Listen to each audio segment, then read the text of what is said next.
जीवन के हर पड़ाव पर इंसान को अनेक कठिनाइयों और चुनौतियों का सामना करना पड़ता है। लेकिन कुछ कहानियां ऐसी होती हैं जो दिल को झकझोर कर रख देती हैं। यह कहानी एक ऐसी विधवा की है जिसके जीवन में संघर्ष का अंधकार उस समय गहराया जब उसने अपना जीवन साथी खो दिया। समाज की सच्चाई यह है कि जहां कुछ लोग सहानुभूति और मदद का हाथ बढ़ाते हैं, वहीं कुछ ऐसे भी होते हैं जो दूसरों की मजबूरी का फायदा उठाने में हिचकिचाते नहीं। यह कहानी सिर्फ एक विधवा की पीड़ा का बयान नहीं करती, बल्कि यह समाज के उस कुरूप चेहरे को भी उजागर करती है जहां जरूरतमंदों का शोषण करना एक सामान्य प्रवृत्ति बन चुकी है। हर मोड़ पर उसे ठगा गया, हर उम्मीद पर उसका भरोसा तोड़ा गया, लेकिन इसके बावजूद उसकी आत्मा ने संघर्ष करना नहीं छोड़ा। यह कहानी न केवल एक महिला के साहस और आत्मसम्मान का प्रतीक है, बल्कि यह एक गहरी प्रेरणा भी देती है कि कैसे इंसान विषम परिस्थितियों में भी अपने अस्तित्व के लिए लड़ सकता है। यह कहानी आपको सोचने पर मजबूर करेगी कि हम अपने आसपास के लोगों के साथ कैसा व्यवहार कर रहे हैं और क्या वाकई हम एक न्यायपूर्ण समाज की ओर बढ़ रहे हैं। नमस्कार दोस्तों, यह कहानी विचलित करने वाला और साबुत देता है कि समाज में ऐसे बहुत से केस हैं जो गंभीर और संवेदनशील है, लेकिन इसकी प्रचार प्रसार आज तक किसी भी चैनल ने नहीं किया। यह कहानी की शुरुआत होता है सन 2012 में उत्तर प्रदेश के गोरखपुर से। यहाँ एक 20 साल की लड़की रेशमा और 24 साल के करण की शादी होता है। परिवार गरीब होने के कारण शादी के 4 माह बाद ही करण को मजदूरी करने मुंबई चला जाता है। करण मजदूरी करने नहीं जाना चाहता था, लेकिन घर की जिम्मेदारी और घर के बड़े बेटे होने के नाते उसका फर्ज भी बनता था कि वह घर के जिम्मेदारियां अपने सिर में ले शादी के 3 साल तक सब अच्छा चला।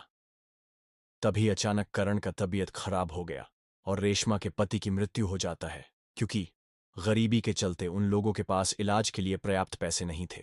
दोनों का कोई बच्चा नहीं था। इन 3 साल के अंदर करण के पिताजी चल बसे थे। अब रेशमा अकेली रह गई। गांव के सरपंच ने रेशमा से कहा कि तुम राशन कार्ड और विधवा पेंशन के लिए फॉर्म भर दो ताकि जीवन यापन आसान हो सके। रेशमा शहर के एक सरकारी ऑफिस गई। रेशमा कम पढ़ी लिखी थी।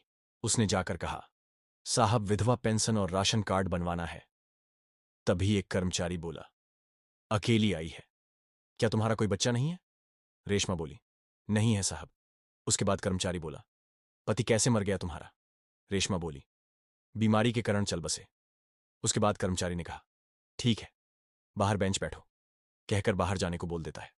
सुबह से शाम हो गया, लेकिन रेशमा को कोई भी फॉर्म नहीं मिला। रेशमा हिम्मत करके एक बार फिर से ऑफिस के अंदर गई और कहा कि साहब, मुझे फॉर्म दे दो। तभी एक लड़का हाथ में एक कागज का टुकड़ा लाया और रेशमा को उस कागज को देते हुए कहा कि 500 रुपए लगेंगे। रेशमा ने कहा, मेरे पास पैसे नहीं हैं। उस महिला को एक राशन कार्ड और विधवा पेंशन दिलवाने के लिए 9 लोगों ने बिचौलियों की भूमिका निभाई।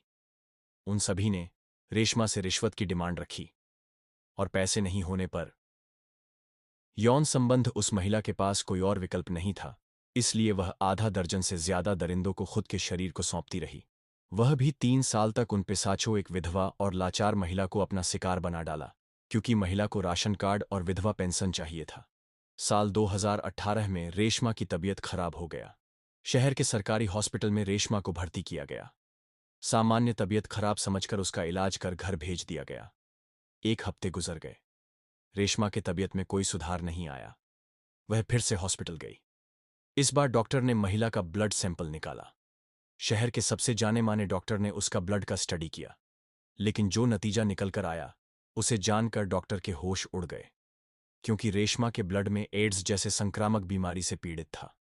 उसके बाद पता चला कि रेशमा के पति करण भी इसी बीमारी से पीड़ित था और उसका मौत हो गया, और उसके पति के माध्यम से ही यह बीमारी महिला में आया है।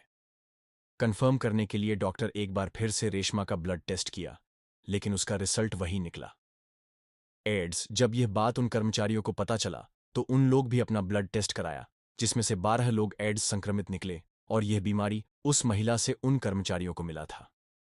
अब स्वाभाविक सी बात है कि इन 12 लोगों ने अपने पत्नियों के साथ शारीरिक संबंध बनाए होंगे। अगर यह गरीब और असुरक्षित महिला को एड्स जैसे खतरनाक बीमारी नहीं होता तो ना जाने कितनों लोगों का शिकार बन जाती। वह एक वेश्या में परिवर्तित हो जाती और बीमारी नहीं होती तो यह सिलसिला ना जाने कितने सालों तक चलता रहता।